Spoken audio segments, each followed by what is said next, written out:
There's an opportunity for Jackson State to land a big-time recruit, a transfer from Georgia. And it made me think about, HBCUs and recruiting, the transfer portal, and all of it. So let's talk about it after the bumper. I got a lot to say after the bumper. Stay tuned.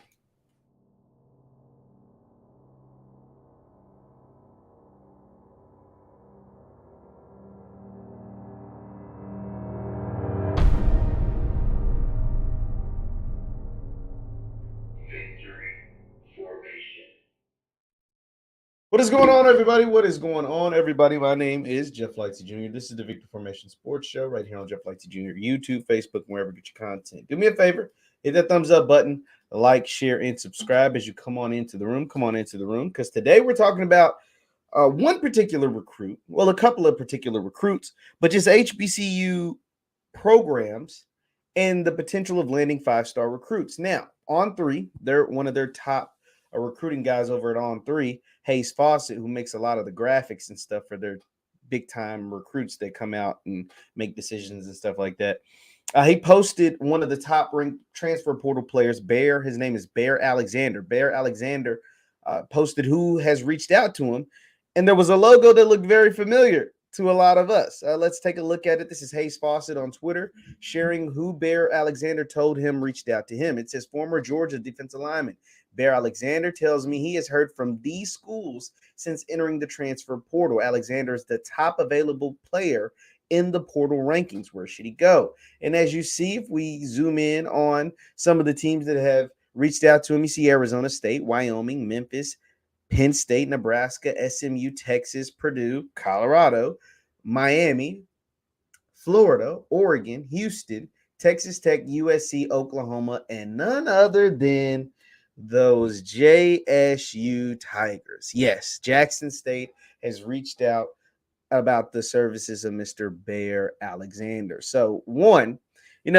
back during and this is what brings this question to me, because although Jackson State, shout out to them, they're the only FCS program on this graphic, and shout out to Bear Alexander and Hayes Fawcett for even adding Jackson State to this, because maybe I'm pretty sure there's more schools than this that have reached out to Bear Alexander. He's that good of a player. He's a 6'3", 325-pound defensive lineman that just won a national championship. He's a really good player, a top 50 recruit in the class of 2022. He's just looking to, have a fresh start, move on somewhere. And to have Jackson State on there shows that both of these people, both Hayes and Bear, have respect for Jackson State. Now, here's the thing.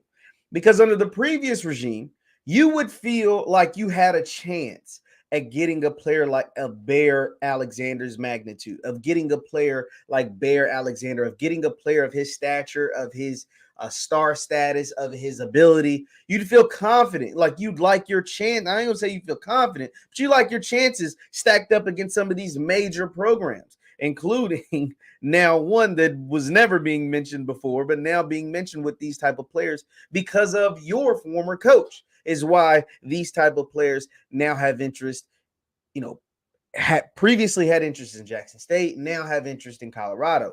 And this brings me to a grander question, right? Because it's one thing and shout out to Coach TC and his staff for reaching out to Bear, because that lets you know that their standard of recruiting hasn't changed. They want to continue to bring the biggest, best, strongest, fastest, toughest players into Jackson State. But now you have to land a few. Now you have to land one. And once you land one, I think that will continue to help not just you, but the rest of the HBCU landscape. Let me tell you why. Recently, FAMU landed a former five-star interior lineman, offensive lineman, that is, in Cardell Thomas. Cardell Thomas went to LSU. He's from Baton Rouge. He wanted to play for his hometown team. He's a four-star, high 4, 5-star, depending on what recruiting services you use. Went there, played there for 3-4 years. Didn't get the time he wanted to see. Now has moved on, and now he's at FAMU. FAMU landed their player. There's a couple of things why I think this matters, particularly when it comes to the transfer guys, because it can help continue to elevate all of the conference being the SWAC, the conference being, in the individual school. Because if Cardell Thomas goes to FAMU and plays like a 4-star in an FCS conference or plays like a 5-star in an FCS conference, that's going to help their program. That's going to help them win games. That's going to help them compete for a SWAC championship and ultimately a Celebration Bowl. But if he goes there and flames out, they're not going to blame that on LSU. They're going to blame the fact that he wasn't any good on FAMU. And that's unfair. They're going to blame, even though he spent 4 years at LSU. Y'all tell us James Houston spent 4 years at Florida, didn't get no playing time, goes to JSU, balls out, and now balls out in the NFL. They say, the development came from Florida. Well, why don't JSU get any credit, right? But it will be done in reverse if some of these guys choose the Jackson States of the world and the FAMUs of the world and the Southerns and whatnot, and if they don't become really, really good, productive football players. I just think for TC in particular, I don't know if he'll land Bear Alexander. He's going to USC for a visit. Your chances of landing him are slim. Just being realistic, they're probably slim. But the fact that TC and his staff are reaching out to a player of his magnitude lets you know that the recruiting standard has not changed. Lets you know that they're going to continue to build this program up with the biggest and best talent that want to be at Jackson State, that want to play for their staff, that wants to play in Mississippi, that wants to play in Jackson, Mississippi, and that wants to call the vet their home. And that is why that's important.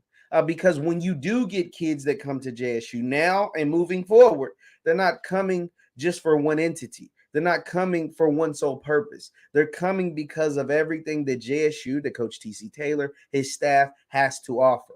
But they do, if they want to be taken seriously on these type of lists, the top 5, the top 6s, the top 12s list and different things like that, going to have to land a few of these guys. Going to have to we'll first land the first one. Now you will say, well, Jeff, we landed Seven McGee. He was the first one. Okay, I'll give you 7. I'll definitely give you 7. Seven was a great player, is a great player on paper, and he'll get a chance to showcase his talents this fall. But I think moving forward, 7's production is going to matter. And if you're able to continue to land high-level players, at least at high level as opposed to recruiting rankings, I do think that matters because other recruits and commits, they pay attention to that stuff. Whether you think they should or not, they do. But reaching out, that means you're doing your job because you're doing more than most. That's all I have to say. Leave your thoughts in the comments down below. Coach TC Taylor and the Jackson State Tigers reached out to Bear Alexander, one of the top players in the transfer portal. Will he end up at Jackson State? I don't know. Probably not. But the fact that they reached out says a lot. Leave your thoughts in the comments down below. Once again, my name is JeffLightsYJr with the Black Boss channel and Victory Formation. Thank you guys for tuning in. Hit that thumbs up button on your way out. Also, you can follow me on Instagram and Twitter at JLightsy7, on Instagram and Twitter at JLightsy7. Thank you guys for tuning in. I'll see you next time. Peace.